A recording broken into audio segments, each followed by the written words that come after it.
اسلامی بھائی انہوں نے کہا ہے کہ ہمارا گھر سیل نہیں ہو رہا، اس کا بھی کوئی وظیفہ بتا دیجیے، کیا وظیفہ کیا جائے؟ گھر بیچنا چاہتا ہے اگر کوئی، تو گھر بیچنے کے لیے کیا وظیفہ پڑھے؟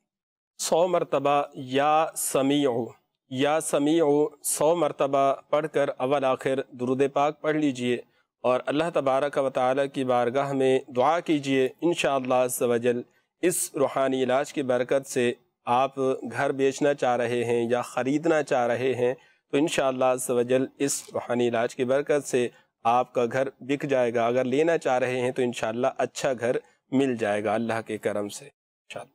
صحیح۔ اچھا یہ بھی یا سمیعو بھی 100 مرتبہ پڑھنا ہے۔ ایک اور عمل میں عرض کرتا چلوں، وہ وظیفہ پڑھ کر آپ گھر پہ دم کرنا ہے آپ نے۔ اگر آپ گھر بیچنا چاہ رہے ہیں، یا ہوتا ہے بعض اوقات کسی کا فلیٹ ہوتا ہے، وہ فلیٹ بیچنا چاہ رہا ہوتا ہے، گاڑی بیچنا پڑ جاتی ہے، بعض اوقات موبائل بیچنا پڑ جاتا ہے، الغرض کوئی بھی آپ چیز اپنی بیچنا چاہ رہے ہیں، نہیں بک پا رہی، رکاوٹیں آ رہی ہیں، تو آپ یہ وظیفہ نوٹ کیجئے گا۔ سورہ یوسف کی آیت نمبر 80، بسم اللہ الرحمن الرحیم، فَلَمَّا اسْتَيْأَسُوا مِنْهُ خَلَصُوا نَجِيًّا قال كبيرهم ألم تعلموا أن أباكم قد أخذ عليكم موثقا من الله ومن قبل ما فرطتم في يوسف فلن أبرح الأرض حتى يأذن لي أبي أو يحكم الله لي وهو خير الحاكمين۔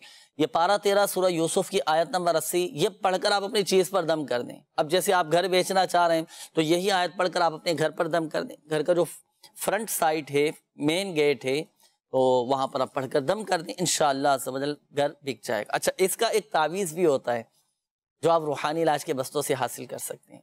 اگر جیسے دکان بیچنا پڑ جاتی ہے، گھر بیچنا پڑ جاتا ہے، چیزیں بیچنا پڑ جاتی ہیں، تو اس کا بھی تعویذ آپ روحانی علاج کے بستوں سے حاصل کر سکتے ہیں۔